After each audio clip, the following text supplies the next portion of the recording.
خداوند یسوع مسیح کے نام میں آپ کو سلام۔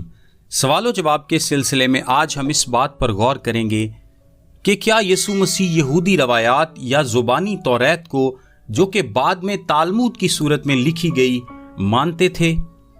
روایت ایک ایسی تعلیم ہے جو کہ ایک نسل سے دوسری نسل کو سونپی جاتی ہے۔ اسے اس کے ساتھ نہیں ملانا چاہیے جو خدا نے سونپا ہے، جو کہ الہام سے ہے۔ جب بھی کسی مذہب میں صحیفے اور روایات دونوں ہوں تو مسائل کا ہونا ناگزیر ہے۔ جہاں روایات کو صحیفوں کے ساتھ یوں ملا دیا جائے کہ لوگ مزید یہ سمجھنے سے قاصر ہو جائیں کہ اس میں سے خدا کی طرف سے کیا ہے اور انسان کی طرف سے کیا۔ آئیے اب اس بات کو دیکھتے ہیں کہ یہودیوں کی روایات کہاں پائی جاتی ہیں۔ تالمود میں، جس میں یہودی زبانی شریعت کے قوانین لکھے گئے ہیں۔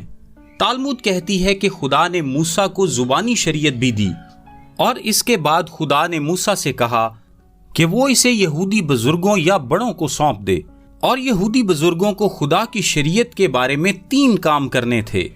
سب سے پہلے نمبر پر عدالت کا کام سوچ بچار کے ساتھ کریں۔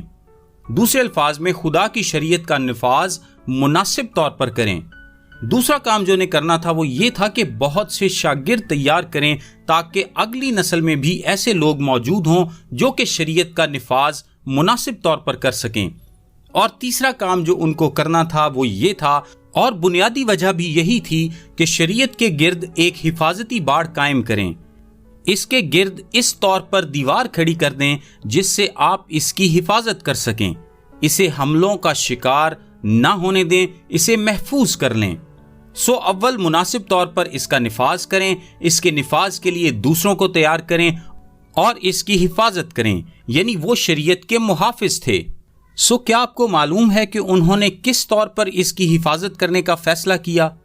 کیونکہ ان کے دل بنیادی طور پر درست نہیں تھے، اور ان کے دل درست نہ ہونے کے باعث فرمانبرداری ان کے دلوں سے طبعی طور پر نہیں نکل سکتی تھی۔ لوگوں سے عمل کروانے کا دوسرا واحد راستہ یہ تھا کہ لوگوں کو اس پر عمل کرنے کے لیے مجبور کیا جائے۔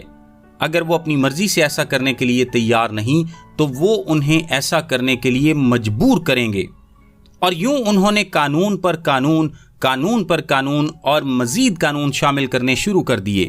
پھر وہ ان قوانین کے روحانی نفاذ کرنے والے بن گئے، اور وقت گزرنے کے ساتھ ساتھ اس باڑ کی اونچائی بڑھانے کے لیے تختیوں میں مزید اضافہ ہوتا گیا، اور یہ مزید مزید مزید مزید بڑھتی گئیں، اور آخر کار اس کا نتیجہ یہ نکلا کہ خدا کی شریعت مکمل طور پر چھپ گئی۔ اب وہ واحد چیز جسے لوگ دیکھ پاتے تھے وہ تھی اس باڑ کی تختیاں، یعنی وہ قانون جو لوگوں نے بنائے تھے۔ اب وہ خدا کی شریعت نہیں دیکھ پاتے تھے۔ اب باڑ کی وہ تمام تختیاں جن کا کام یہ تھا کہ شریعت کی حفاظت کریں، انہوں نے دراصل شریعت کو بالکل پوشیدہ کر دیا۔ یہی بزرگوں کی روایات کہلاتی ہیں۔ پرانے حکیم خردمندوں نے انہیں ترتیب دیا اور کہا، یہ ہے وہ جو ہم چاہتے ہیں کہ تم کرو۔ چال چلن کے اصول یہی ہیں۔ پس آپ دیکھ سکتے ہیں کہ وہ بہت سے روایتی قوانین کے پابند تو تھے، تاہم خدا کے کلام کے نہیں۔ ان کی رسمیں اور روایات ایک طرح سے سچائی اور راست بازی کے خلاف کھڑی تھیں۔ اب یسوع کی زمینی خدمت کے دوران مذہبی روایات اپنے زوروں پر تھیں۔ وہ اکثر ان الفاظ سے مذہبی رہنماؤں کو جھڑکتا تھا۔ لکھا ہے، تم خدا کے کلام کو اپنی روایت سے جو تم نے جاری کی ہے باطل کر دیتے ہو۔ مرکز 7:13 فقیہوں اور فریسیوں نے خدا کے کلام میں خود کی اتنی زیادہ تعلیمات شامل کر دی تھیں کہ عام لوگ پریشان اور ان کی فرمانبرداری کرنے سے قاصر تھے۔ مرکز 7:6-8 میں یسوع نے مذہبی رہنماؤں کو ملامت کرنے کے لیے یسایہ کا حوالہ دیا۔ لکھا ہے، یسایہ نے تم ریاکاروں کے حق میں کیا خوب نبوت کی، جیسا کہ لکھا ہے، یہ لوگ ہونٹوں سے تو میری تعظیم کرتے ہیں لیکن ان کے دل مجھ سے دور ہیں، اور یہ بے فائدہ میری پرستش کرتے ہیں کیونکہ انسانی احکام کی تعلیم دیتے ہیں۔ ذرا غور کریں کہ لکھا ہے انسانی احکام، اور یہ انسانی احکام یوں سکھائے جا رہے تھے جیسے کہ یہ الہامی ہوں۔ وہ صحیفوں کے بارے میں اتنے فکر مند نہ تھے جتنا کہ اپنی روایت کے بارے میں۔ انہوں نے اپنی روایت کو صحیفوں کے برابر کی تعلیم بنا دیا تھا۔ مثال کے طور پر مرکز میں لکھا ہے، انہوں نے پیالوں، لوٹوں اور تانبے کے برتنوں کو دھونے کے لیے بہت سی طرح کے قوانین بنا لیے تھے۔ دراصل مشنا میں 30 اسباق محض پیالوں اور برتنوں کی رسمی دھلائی اور صفائی کے بارے میں ہیں۔ کیا واقعی آپ سوچ سکتے ہیں کہ 30 اسباق؟ کیونکہ اس کا تعلق محض صفائی سے نہیں بلکہ مذہبی رسمی پاکیزگی سے تھا۔ اگر آپ مذہبی رسوم کی پیروی میں اپنے برتنوں کو پاک کرنا چاہتے ہیں تو آپ کو ان 30 اسباق میں بیان کردہ دستور العمل کی ہر ایک تفصیل کی پیروی کرنی پڑے گی۔ اس کے علاوہ رسمی طور پر ہاتھ دھونے کے بارے میں ایک پوری کتابی جلد موجود ہے۔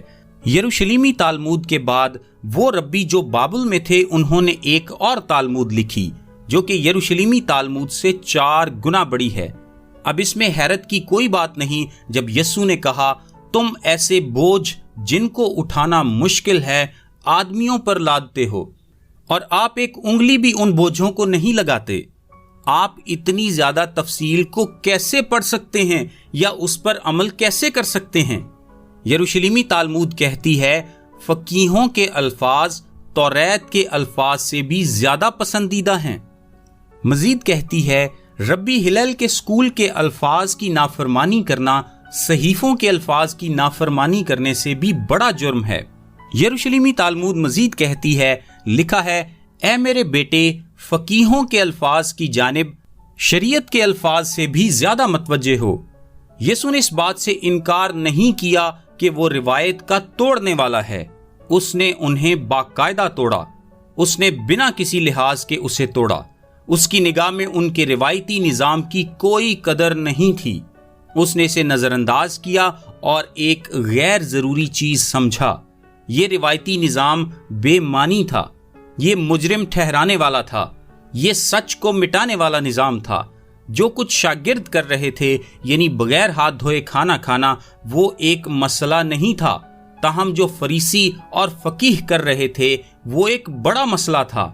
وہ واقعی اپنے دھلے ہوئے ہاتھوں کے ساتھ جہنم میں جانے والے تھے، اور یسوع نے انہیں ان کی ریاکاری کی ایک مثال دی۔ یسایہ 29 کے متن سے ان کی مذمت کرنے کے بعد، جہاں لکھا ہے، یہ لوگ ہونٹوں سے تو میری تعظیم کرتے ہیں لیکن ان کے دل مجھ سے دور ہیں، اور یہ بے فائدہ میری پرستش کرتے ہیں کیونکہ انسانی احکام کی تعلیم دیتے ہیں۔ تم خدا کے حکم کو ترک کر کے آدمیوں کی روایت کو قائم رکھتے ہو۔ اور اس نے ان سے کہا، تم اپنی روایت کو ماننے کے لیے خدا کے حکم کو بالکل رد کر دیتے ہو۔ اب غور کریں، لکھا ہے اپنی روایت، یعنی یہ تمہاری ہے۔ یہ مردوں کے وہ اصول ہیں جنہوں نے خدا کی حکمت، خدا کے حکم کی جگہ لے لی ہے۔ اور یہاں ایک مثال دی گئی ہے، لکھا ہے، کیونکہ موسیٰ نے فرمایا کہ اپنے باپ کی اور اپنی ماں کی عزت کر، اور جو کوئی باپ یا ماں کو برا کہے وہ ضرور جان سے مارا جائے۔ لیکن تم کہتے ہو، اگر کوئی باپ یا ماں سے کہے کہ جس چیز کا تجھے مجھ سے فائدہ پہنچ سکتا تھا وہ قربان یعنی خدا کی نظر ہو چکی، تو تم اسے پھر باپ یا ماں کی کچھ مدد کرنے نہیں دیتے۔ یوں تم خدا کے کلام کو اپنی روایت سے جو تم نے جاری کی ہے باطل کر دیتے ہو اور ایسے بتیرے کام کرتے ہو۔ اگر آپ آج یہودی لوگوں کو دیکھیں جو مسیحا کو مسترد کرتے ہیں، یہ پرانے عہد نامے کی یہودیت نہیں ہے، یہ روایتی یہودیت ہے۔ تالمود کا کہنا ہے، فقیہوں کے الفاظ کے خلاف ہونا کلام مقدس کے الفاظ کے خلاف ہونے سے زیادہ سزا کے لائق ہے۔ یہی تالمود ہے۔ بے شک یہ یسوع کے 200 سال بعد تک ترتیب نہیں دی گئی تھی، لیکن یہی ان کی سوچ تھی۔ یسوع نے کہا، نہیں، تم اپنی روایت کے ساتھ خدا کے کلام کو باطل نہیں کر سکتے۔ روایت بے معنی ہے۔ جس چیز سے فرق پڑتا ہے وہ ہے دل جو خدا سے محبت کرتا ہو، عاجز بے لوث محبت۔ مسیحی لوگ تالمود کو باقی کلام مقدس کی طرح خدا کے الہام سے لکھا گیا نہیں سمجھتے۔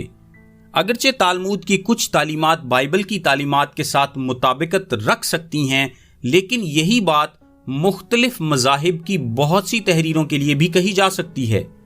مسیحیوں کے لیے تالمود کا مطالعہ یہودیوں کی روایات، تاریخ اور تفسیر کے بارے میں مزید جاننے کے لیے ایک زبردست طریقہ ہو سکتا ہے، لیکن تالمود کو خدا کا مستند کلام ہرگز نہیں سمجھنا چاہیے۔ میرا نام تابش قاضی ہے اور یہ میسج آپ کو ڈیلی ورسز کی جانب سے بھیجا گیا ہے۔ روزانہ صبح اپنے واٹس ایپ پر بائبل کی آیات اور ان کی وضاحت انگلش، اردو اور آڈیو میں حاصل کرنے کے لیے ابھی 0333 80 20 972 پر واٹس ایپ میسج کریں۔ خدا آپ سب کو برکت دے، آمین۔